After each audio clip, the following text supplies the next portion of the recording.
Shalom! Você está em mais um episódio do podcast Exegese e Exposição. Exegese on Demand para você. Aqui é o Davidson Pignon, sou mestre em Ciências da Religião, pastor congregacional, professor de exegese bíblica no seminário e também publisher editorial.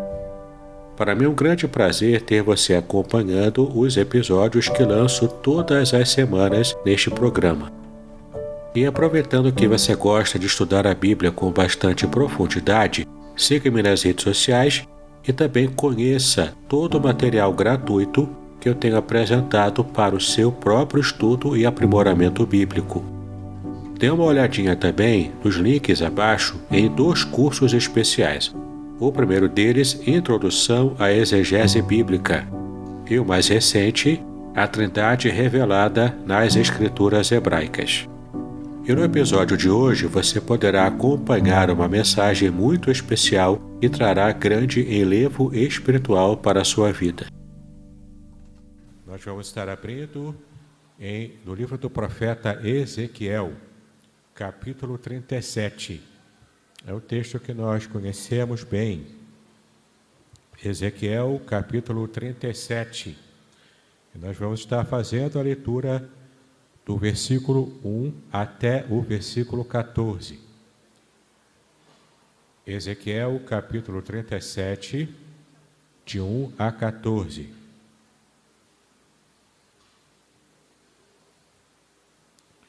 E assim nos diz a palavra de Deus. Veio sobre mim a mão do Senhor, e ele me fez sair no espírito do Senhor, e me pôs no meio de um vale que estava cheio de ossos, e me fez passar em volta deles, e eis que eram muito numerosos sobre a face do vale, e eis que estavam sequíssimos. E me disse, filho do homem, porventura viverão estes ossos? E eu disse, Senhor Deus, tu o sabes. Então me disse, profetiza sobre estes ossos, e dize-lhes, ossos secos, ouvi a palavra do Senhor. Assim diz o Senhor Deus a estes ossos, eis que farei entrar em vós o Espírito e vivereis. E porei nervos sobre vós, e farei crescer carne sobre vós, e sobre vós estenderei pele, e porei em vós o Espírito, e vivereis, e sabereis que eu sou o Senhor. Então profetizei como se me deu ordem, e houve um ruído enquanto eu profetizava, e eis que se fez um rebuliço, e os ossos se achegaram, cada osso ao seu osso. E olhei, e eis que vieram nervos sobre eles, e cresceu a carne, e estendeu-se a pele sobre eles por cima, mas não havia neles espírito. E ele me disse, profetiza ao espírito, profetiza, ó filho do homem, e dize ao espírito, assim diz o Senhor Deus, vem dos 4 ventos, ó espírito, e assopra sobre estes mortos para que vivam. E profetizei como ele me deu ordem. Então o Espírito entrou neles, e vieram, e se puseram em pé um exército grande em extremo. Então me disse, filho do homem, estes ossos são toda a casa de Israel. Eis que dizem, os nossos ossos se secaram, e pereceu a nossa esperança. Nós mesmos estamos cortados. Portanto, profetiza e dize-lhes, assim diz o Senhor Deus, eis que eu abrirei os vossos sepulcros, e vos farei subir das vossas sepulturas, ó povo meu, e vos trarei a terra de Israel, e sabereis que eu sou o Senhor, quando eu abrir os vossos sepulcros, e vos fazer subir das vossas sepulturas, ó povo meu. E porei em vós o meu espírito, e vivereis, e vos porei na vossa terra, e sabereis que eu, o Senhor, disse isto, e o fiz, diz o Senhor. Amém. Que Deus nos abençoe, queridos, com a leitura da sua palavra nesse momento. Esse é um texto bastante peculiar na vida do profeta Ezequiel. O profeta Ezequiel estava numa situação também difícil junto com o povo. Ele era também sacerdote, além de profeta. E Ezequiel foi então levantado por Deus para falar profeticamente a um povo que estava com a sua alma, com o seu coração completamente destruído. Estava com a sua alma abatida por causa da situação de cativeiro da Babilônia, como nós já conhecemos bem. Mas a situação é que o povo naquela situação era um povo que não tinha ânimo para continuar vivendo. Era um povo que tinha perdido completamente o ânimo para ter uma vida tranquila, uma vida que pudesse espelhar a própria glória de Deus em uma situação de prisão política, de prisão dentro de um reino que era hostil à própria fé judaica. Então estava ali um povo abatido, estava ali o profeta também abatido, também no cativeiro, e toda aquela situação de abatimento trazia a sensação de sequidão emocional, de sequidão espiritual na vida daquelas pessoas. E então a gente percebe como tudo aquilo estava trazendo sobre o povo de Deus um peso. O peso de estar sendo castigado por Deus, o peso de estar longe da sua fé, da sua terra, o peso de saber que estava desagradando o coração de Deus e por isso estavam pagando um preço muito alto.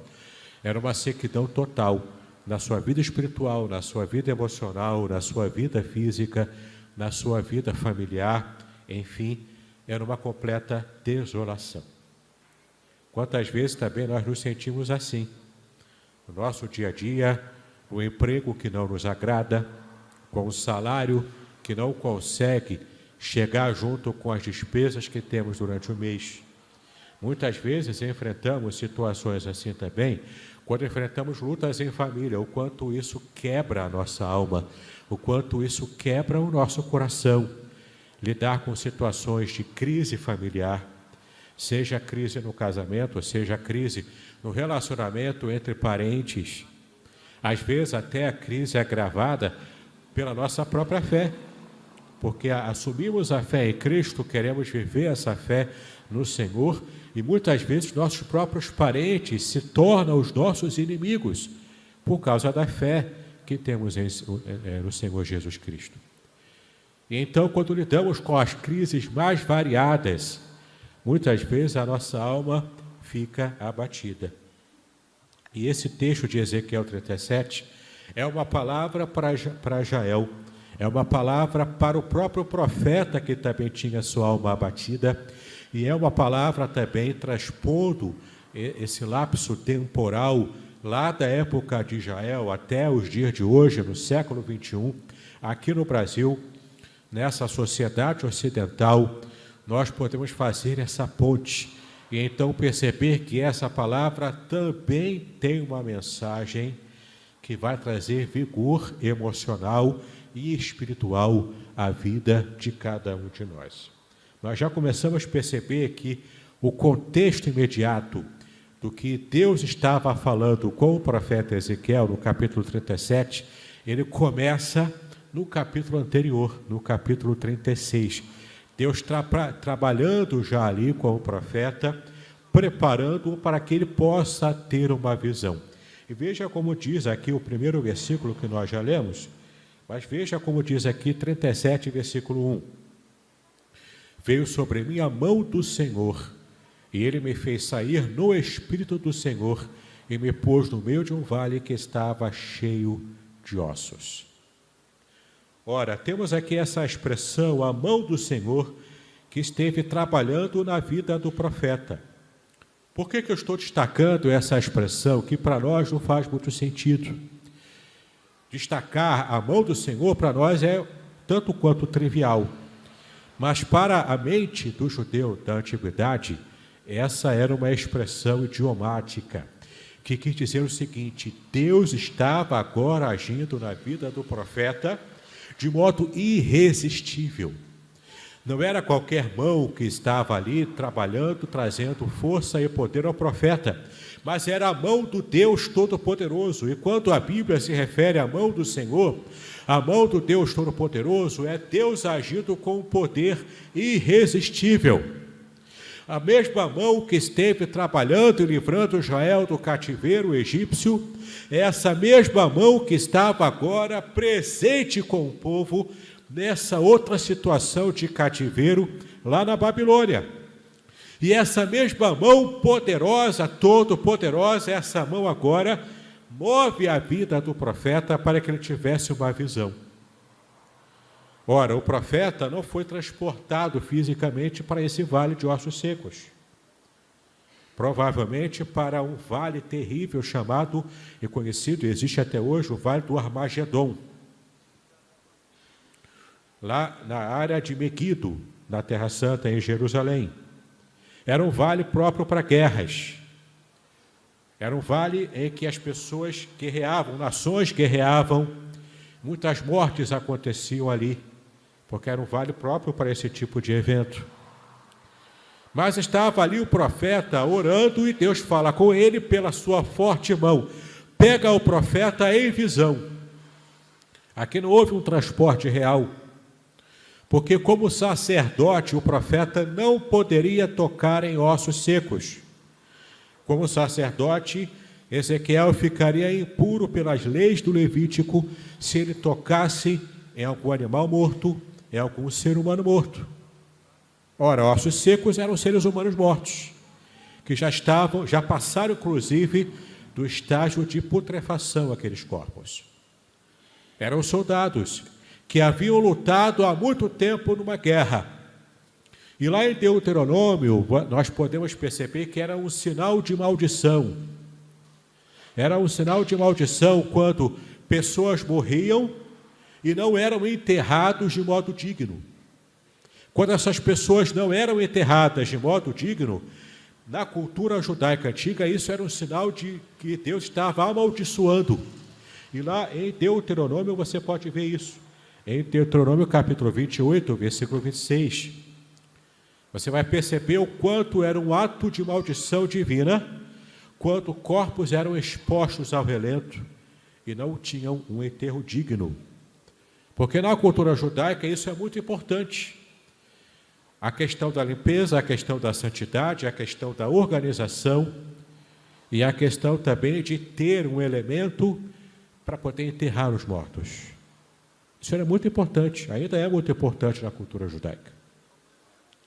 Então estava ali um exército, provavelmente pagão, que havia lutado, que havia perdido e que estava agora ao relento como sinal de maldição divina. E a gente se pergunta, por que que Deus leva em visão Ezequiel para enxergar aquele corpo de pessoas mortas? Aquele vale cheio de ossos mortos. Deus tinha um propósito com isso. Eu nunca tive uma visão desse tipo. Não sou profeta, nem sou filho de profeta. Não tive uma visão desse tipo. Mas eu conheço relatos de pessoas, servos de Deus, que têm visões assim. Eles me relataram que a sensação de quem está enfrentando uma visão como essa, de quem está recebendo uma revelação específica como essa, é a sensação de que você está realmente naquela situação. Então, se alguém sonha com um terremoto, ele vai sentir todas as emoções como se estivesse realmente num terremoto. No caso aqui, o profeta teve essa visão que Deus estava dando a ele ainda acordado, Deus dando a ele a visão de que ele estava no meio de um vale com esses ossos.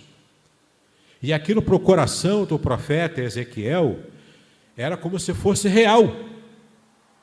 Era uma situação real. Ele viu ali a desolação daquele exército morto. Ele viu a tristeza, ele viu ali todo o sentimento, ele sentiu ali todo o sentimento de depressão por estar numa situação desolada. E estava ele ali. no meio daqueles corpos, daqueles ossos, que de tanto tempo estavam ali em desolação, que já estavam secos. E olha que interessante a gente perceber aqui no versículo 2, quando o profeta diz: e me fez passar em volta deles, e eis que eram muito numerosos sobre a face do vale, e eis que estavam sequíssimos. Temos aqui uma expressão de que esses ossos estavam há muito tempo jogados ali ao relento, sujeitos às intempéries do tempo, sujeitos aos animais de rapina, completamente desolados. Então, numa situação dessa desolação, só fez piorar o sentimento já depauperado do profeta Ezequiel. Jeremias, numa situação parecida, um outro profeta, ele escreveu um livro inteiro de lamentações. Também vivendo a tristeza, a amargura de ver a nação de Israel naquela situação por causa dos seus muitos pecados, especialmente os pecados de idolatria. A culpa era do próprio povo. E Deus estava agindo desse jeito para corrigir, para expurgar de uma vez por todas o germe da idolatria no coração daquela gente. E às vezes eu fico me perguntando, talvez você também se pergunte sobre isso, por que Israel era tão aberto, tão passível assim a cair no pecado da idolatria? O que tinha na idolatria, o que tinha na adoração aos deuses pagãos de outros povos, deuses falsos, o que tinha para eles de tão atraente em estar se envolvendo com esses deuses pagãos, o que atraía tanto o povo de Israel, o que atraía era muito provavelmente aquelas histórias mirabolantes dos deuses, muito parecido talvez com as histórias que nós conhecemos hoje nos filmes do cinema. O que isso atrai a nossa atenção, faz a gente gostar e se sentir até representado por alguns heróis do cinema. Era mais ou menos essa sensação que Israel tinha quando conhecia as histórias dos deuses pagãos, as intrigas divinas, um Deus lutando contra o outro, e tudo aquilo trazia aquela sensação de querer também fazer parte dessa história. Israel, então, ia entristecendo o coração de Deus quando se envolvia em toda essa situação de idolatria. Deus, então, trabalha no profeta, ainda que cativo com o povo, como está ali no versículo 11, Deus foi trabalhando na vida do profeta para que ele também tivesse as suas emoções restauradas pelo próprio Deus. E então, nós temos aqui, no versículo 3, uma pergunta que Deus faz ao profeta. Pergunta essa, que era um teste para as emoções do profeta. Versículo 13, me disse: filho do homem, porventura viverão estes ossos? E eu disse: Senhor Deus, tu o sabes. Olha a pergunta que Deus faz para o profeta. Você acredita que esses ossos, por si só, podem voltar a viver? Ossos secos, num vale repleto deles. Será que pode ainda existir vida onde há morte? Há tanto tempo a morte impera nesse vale. Será que você consegue enxergar que há possibilidade, a esperança de haver vida renovada aqui? Será que há esperança de haver vida restaurada para um vale completamente desolado, amaldiçoado? É uma pergunta que Deus faz para o profeta. É um teste de fé. Porque tudo naquele ambiente, na visão que o profeta estava tendo, tudo naquele ambiente, na sua visão, que para ele sentia como algo real, tudo aquilo demonstrava desolação, maldição divina, demonstrava sequidão. Como estava de fato a sequidão da alma do profeta, como estava de fato a sequidão de toda a nação de Israel, como estava a sua alma nacional. Era uma alma morta, era uma alma seca, era uma alma completamente desolada, porque aquela nação estava, naquele momento, sendo tratada por Deus. E às vezes, quando Deus trata conosco, isso nos machuca, isso dói. Quanto às vezes Deus trata conosco, isso nos sangra por dentro. E então nós achamos que não temos uma esperança de um futuro. Mas Deus está aqui trazendo uma mensagem para o profeta. O profeta que estava sofrendo junto com o povo, porque ele fazia parte da nação. O profeta então recebe essa palavra e essa pergunta que instiga o coração dele para tentar sair do torpor, da depressão, naquilo que ele enxergava na sua realidade, à sua volta. E quando Deus então fala com o profeta, ele está levantando sobre ele a moral, trazendo a ideia, que começa de um modo embrionário, mas a ideia de uma esperança, de algo que vai além do que a realidade observável, nua e crua, do que o profeta estava vendo. E veja aqui o versículo 4, como o texto diz no versículo 4. Então me disse, profetiza sobre estes ossos, e diz-lhes, ossos secos, ouvi a palavra do Senhor. É interessante que, no primeiro momento, no versículo 3 ainda, o profeta se esconde na sua ignorância. O profeta se esconde na sua ignorância. Ele não quis dizer abertamente, porque não tinha ainda a sua fé completamente restaurada. Ele estava abatido. E ele era sincero no seu abatimento. Então ele disse, Senhor, tu sabes, eu não sei de nada. Eu estou vendo aqui uma situação que é completamente desolação. O que eu posso fazer? Eu não sei de nada. Mas então Deus diz, profetiza sobre esses ossos.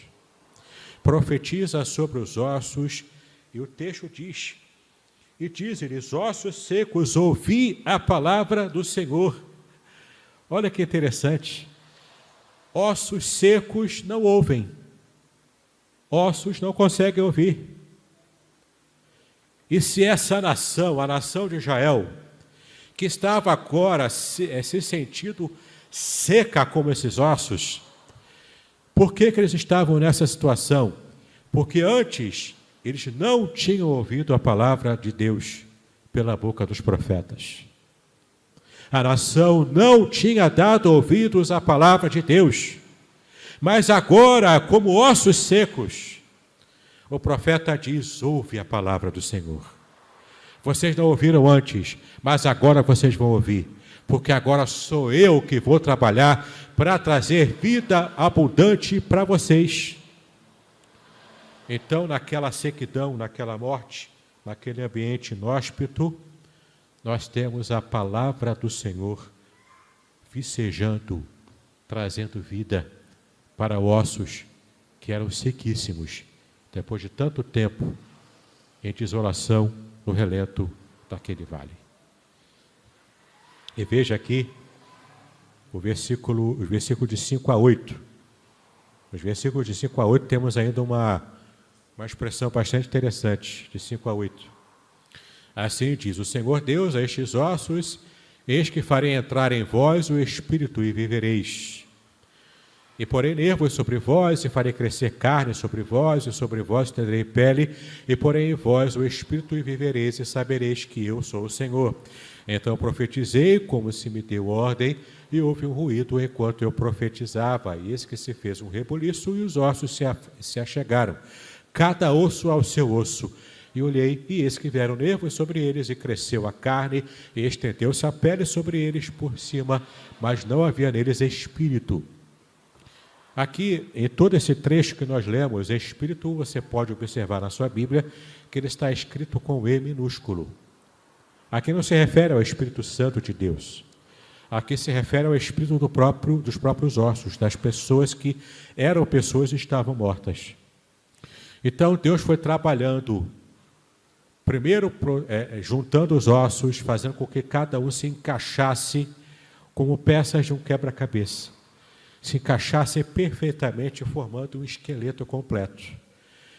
Cada osso com o seu osso, formando aqueles muitos esqueletos montados, mas ainda mortos, jogados naquele vale.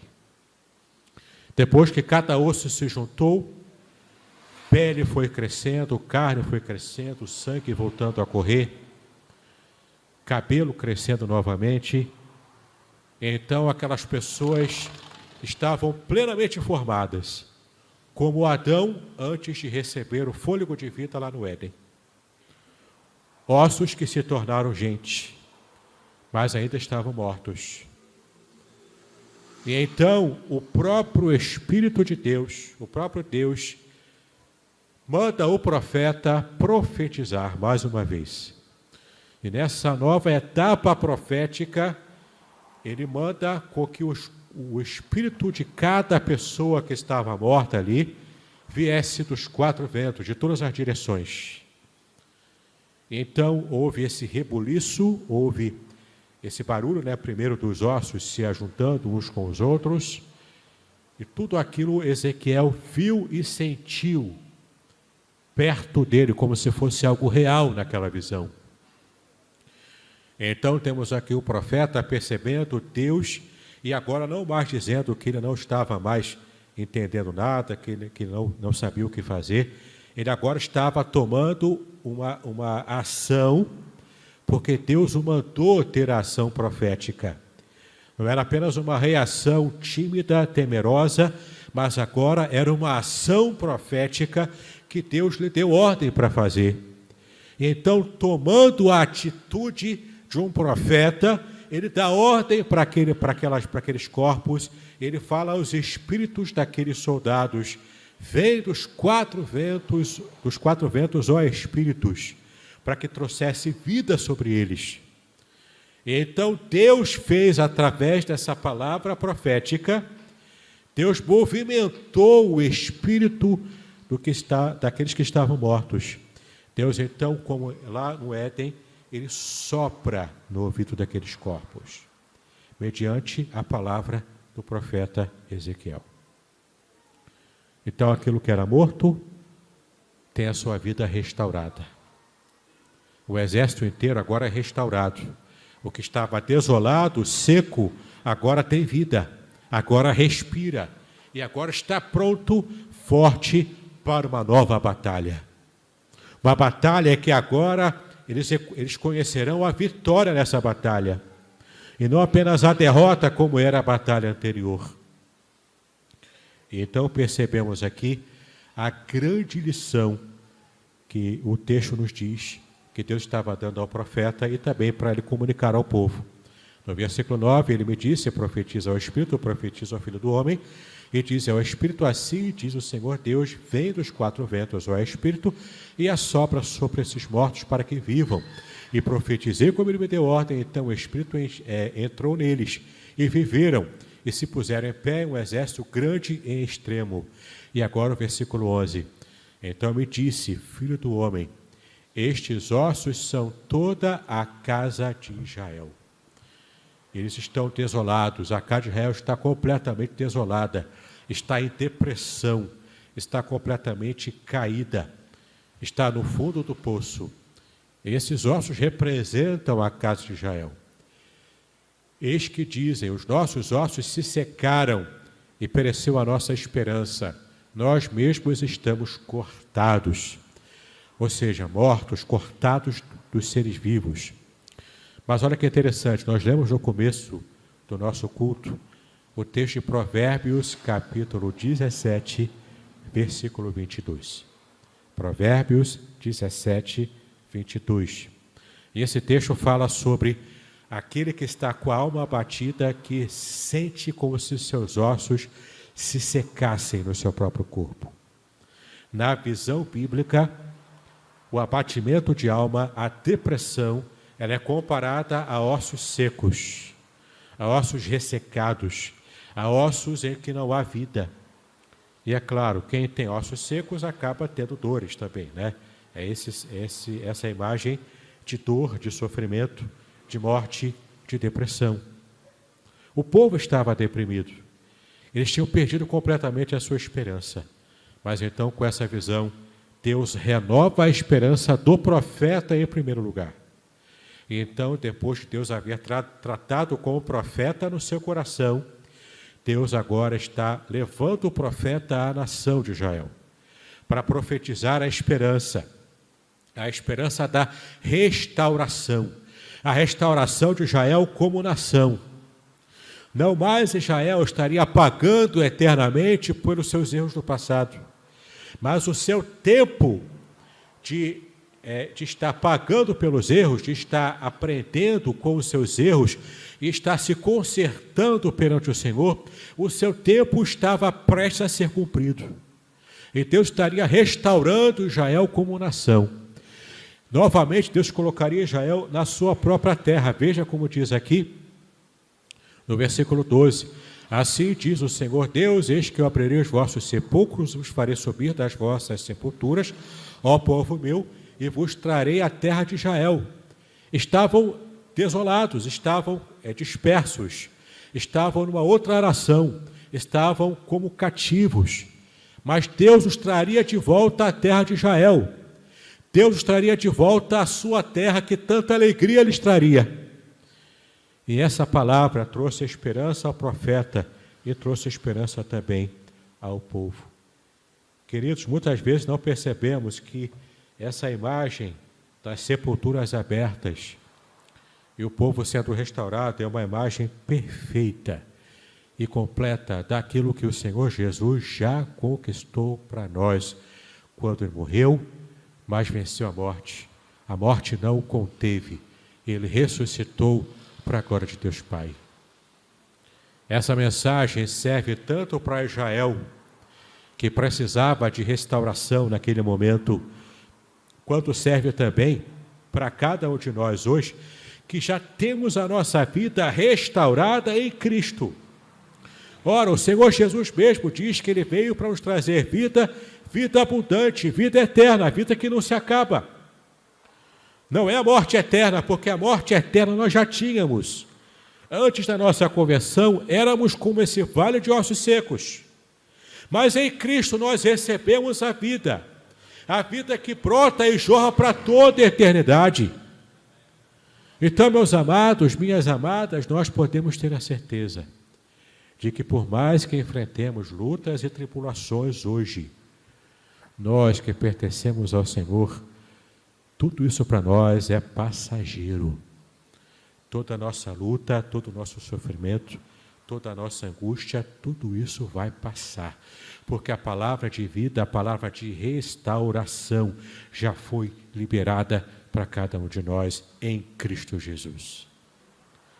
Todas as amarras do inferno já foram jogadas por terra. Em Cristo somos mais do que vencedores. E isso para a glória de Deus Pai. Então não se abata com a sua tristeza, com a sua luta, com a sua dificuldade. Não precisa sucumbir diante disso tudo. Tudo isso um dia vai passar. E quando estamos ligados em Cristo, nós podemos então olhar o futuro com esperança, porque nem mesmo a morte estará nos tirando essa alegria, a alegria da vida eterna. Guarda isso no seu coração, meu irmão. A sua luta não é para sempre. Ela tem prazo de validade. E o Senhor já determinou que a tua vitória é certa em Cristo Jesus. Deus nos abençoe, meus amados, com essa palavra, para que tenhamos a esperança no futuro renovada na própria palavra do Senhor. Profetiza sobre a sua vida. Profetiza sobre as suas emoções. Profetiza sobre o seu coração. Ossos secos, tenham vida, se levantem, porque o Senhor te dá essa ordem, te dá essa condição. Que Deus nos abençoe, em nome do Senhor Jesus Cristo, hoje para todo sempre. Amém. Muito bem, agora o que eu gostaria de ver é a sua participação. Entre em contato comigo, compartilhe a sua experiência comigo E quem sabe até se você enviar em formato de áudio, eu possa aproveitar a sua experiência para apresentar no próximo episódio do podcast Exegese e Exposição. Eu sou Davidson Pignon e eu ajudo pastores e líderes cristãos a fazer estudos bíblicos da igreja, sem terem problemas com interpretações erradas. Se você então está pensando em compreender a sua Bíblia com segurança, não deixe de assistir a mais episódios como este aqui. Então, assine o canal, acione o sininho, curta, comente e também compartilhe. Ajude-me a ampliar o alcance com estudos bíblicos de qualidade na internet. Que Deus abençoe os seus estudos, paz e bênçãos sobre a sua vida.